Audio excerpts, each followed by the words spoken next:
Bismillahirrahmanirrahim. Alhamdulillah.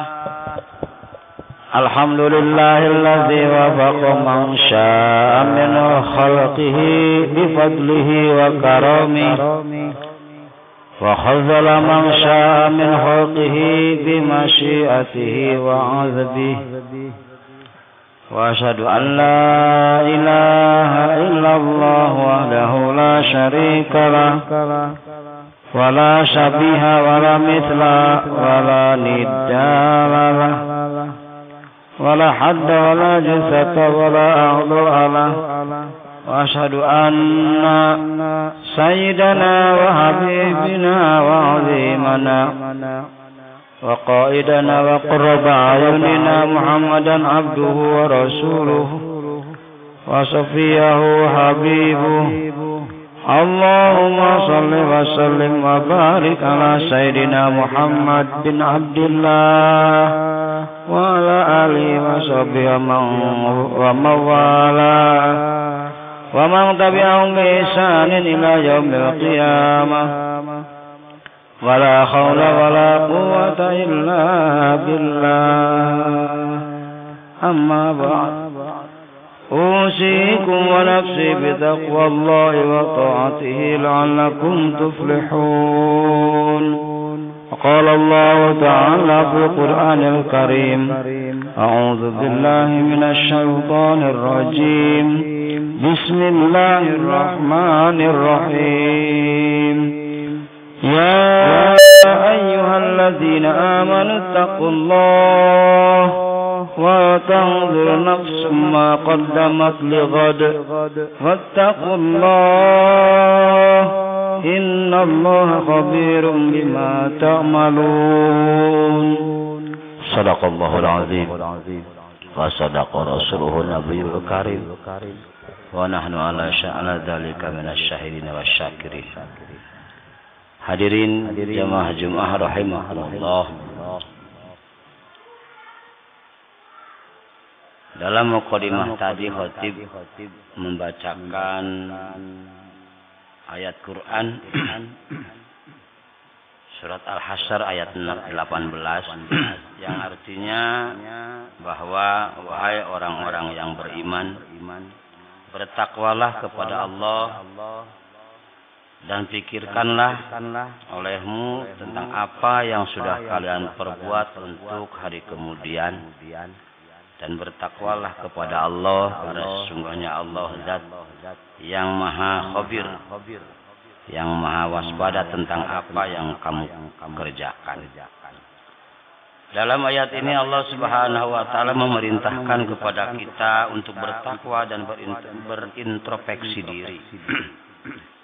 Masing-masing diri kita hendaknya selalu berpikir dan mencermati apa yang telah dipersiapkan untuk hari akhirat kelak. Jika telah berbuat baik dan beramal solih, maka hendaknya kita memuji Allah Subhanahu wa taala atas karunia-Nya dan kemurahan-Nya. Ditakdirkan kita mampu beramal yang baik dan hendaknya selalu tetap beristiqomah. Namun jika kita masih berbuat maksiat, maka hendaknya kita tinggalkan semua maksiat, beristighfar, memohon ampun kepadanya, dan memperbaiki hati. Karena di akhirat kelak tidak ada manfaat, harta dan keturunan serta apapun, kecuali orang-orang yang memasuki kehidupan akhirat dengan hati yang bersih. Sebagaimana firman Allah dalam Al-Quran surat yang lain bahwa yauma la yanfa'u malun wala banun illa man atallaha biqalbin salim. Saudara-saudaraku seiman, di akhirat kelak seorang akan dihisab dan dimintai pertanggungjawaban atas pendengaran, penglihatan dan hatinya. Sebagaimana ia akan dihisab atas apa yang dilakukan oleh seluruh anggota badannya. Oleh karena hati adalah pemimpin anggota badan, maka perbuatan-perbuatan anggota badan sejatinya mencerminkan dari apa yang ada dalam hati. Jika hati baik, maka anggota badan akan menjadi baik. Dan jika hati rusak, maka rusaklah anggota badan. Hadirin rahimakumullah. Dalam kesempatan ini kita akan sedikit mengupas tentang 6 sifat hati yang dibenci oleh Allah Subhanahu wa taala. Marilah kita berintrospeksi dan bermuhasabah. Apakah hati kita sudah bersih dan terhindar dari 6 sifat tersebut atau justru sebaliknya? Dalam sebuah hadis yang diriwayatkan oleh Ibnu Hibban, Rasulullah sallallahu alaihi wasallam bersabda, "Innallaha yubghidu kulla ja'dharin, jawadin, sahabi bil aswaq, jifatin bil lail, himarin bin nahar, alimun bi amri dunya, jahilin bi ahli akhirah." Yang artinya Rasulullah sallallahu alaihi wasallam menjelaskan bahwa Allah Subhanahu wa taala membenci seseorang yang memiliki 6 sifat berikut ini. Yang pertama ja'dzori, yang artinya ialah takabur atau sombong. Sombong ada 2 macam. Pertama, menolak kebenaran atau radul haq. Dikarenakan penyampainya kebenaran adalah orangnya lebih muda usianya, lebih miskin hartanya, lebih rendah status sosialnya, atau karena hal yang lain. Padahal Fir'aun tidaklah binasa kecuali karena sifat takaburnya. Fir'aun telah sekian banyak melihat mukjizat Nabi Musa alaihi salam, namun ia tidak beriman kepada Nabi Musa alaihi salam. Haman, Perdana Menteri Fir'aun, ketika itu berkata kepada Fir'aun, "Jika engkau beriman kepada Musa, wahai Fir'aun, maka engkau akan kembali menjadi hamba yang menyembah. Padahal selama ini engkau sudah menjadi Tuhan yang disembah." Demikian pula Bani Israel yang diutus kepadanya Nabi Isa alaihi salam. Setelah mereka melihat mukjizat Nabi Isa alaihissalam, tidak ada yang membuat mereka tidak beriman kepada Nabi Isa kecuali sifat takabur mereka. Mereka selalu mengatakan bahwa jika mereka beriman, maka akan lenyaplah kehormatan dan kekuasaan mereka. Demikian pula Abu Lahab dan tokoh-tokoh kafir Quraisy yang lain. Setelah mereka melihat mukjizat Al-Quran dan mengakui bahwa Al-Quran tidak seperti puisi dan prosa, tidak kena yang mereka kenal, tidak ada yang membinasakan mereka dan membuat mereka tidak beriman kecuali sifat takabur mereka. Jenis takabur yang kedua, hadirin, adalah merendahkan orang lain. Seseorang yang memiliki sifat takabur jenis kedua ini, dalam hatinya ia akan menganggap dirinya memiliki keistimewaan yang lebih dibanding orang lain, sehingga melihat dirinya dengan pandangan kesempurnaan dan penuh kebaikan. Dia melupakan bahwa itu semua adalah anugerah dari Allah Subhanahu wa taala. Yang kedua, sifat hati yang sangat Allah benci adalah jawadin, yaitu seorang yang rakus dan gandrung untuk mengumpulkan harta benda tanpa ia peduli dari mana harta dia itu peroleh, apakah dari sumber yang halal ataupun sumber yang haram. Dengan itu ia bertujuan untuk memenuhi keinginan hawa nafsunya yang haram karena kerakusannya dan kegandrungannya, sehingga tidak mempedulikan sebab dan akibat di kemudian hari.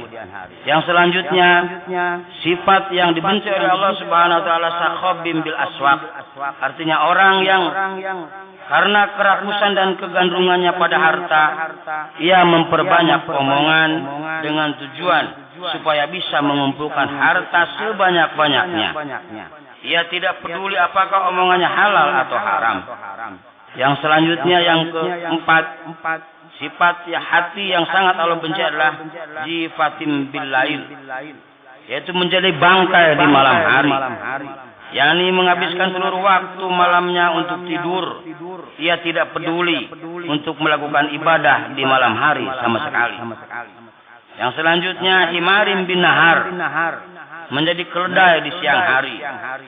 Yakni yang ia pikirkan hanya bagaimana bisa memakan berbagai menu makanan dan banyak menikmati berbagai kemewahan hidup.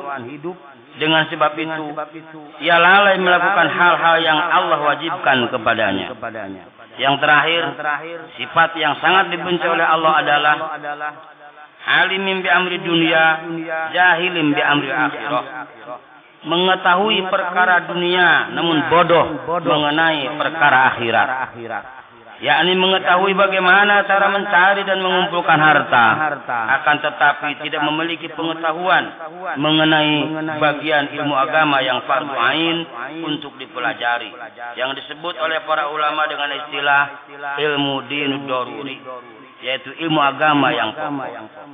Padahal Rasulullah sallallahu alaihi wasallam telah bersabda, "Thalabul ilmi fardhatun ala kulli muslimin." Mencari ilmu agama yang pokok, hukumnya adalah fardu ain bagi setiap muslimin. Ma'asyiral muslimin rahimakumullah. Ada sebuah nasihat yang sangat indah dari Sayyidina Ali karramallahu wajhah yang mengingatkan kepada kita semua bahwa kehidupan dunia adalah waktu untuk beramal. Dan semua yang kita lakukan di dunia ini akan dipertanggungjawabkan di akhirat kelak. Irtahalatid dunya mudbirah wartahalatil akhirah muqbilah walikulli wahidatin minhuma banun fakunu min abna'il akhirah wala takunu min abna'id dunya fa inna yawma amalun wala hisabun wa ghadan hisabun wala amalun. Maknanya, dunia berjalan membelakangi kita, sedangkan akhirat berjalan menghampiri kita. Masing-masing dari dunia dan akhirat memiliki anak-anaknya. Maka jadilah bagian dari anak-anak akhirat yang senantiasa mementingkan kehidupan akhirat. Dan janganlah menjadi bagian dari anak-anak dunia yang selalu mementingkan kehidupan dunia yang sementara. Karena ini, kehidupan dunia adalah waktunya beramal dan tidak ada hisaban. Sedangkan besok di akhirat adalah waktu mempertanggungjawabkan amal dan bukan waktunya beramal. Hadirin rahimakumullah. Di akhir khutbah yang singkat ini, marilah kita renungkan sejenak betapa cepatnya waktu berlalu. Tahu-tahu mau datang lagi bulan Ramadan. Waktu berlalu begitu cepat. Mereka yang kecil sudah menjadi dewasa. Dan kita pun tahu-tahu sudah menua. Kemarin terasa sangat jauh. 1 jam yang lalu pun sudah tidak bisa lagi ditempuh. Begitulah waktu. Berjalan tanpa bisa mundur. Dan kelak setiap detiknya akan ditanyakan, umurmu kau habiskan untuk apa? Barakallahu li wa lakum fil Qur'anil azim wa nafa'ani wa iyyakum bima fihi min ayati wa dzikril hakim wa taqabbala minni wa minkum tilawatahu innahu huwal ghafurur rahim.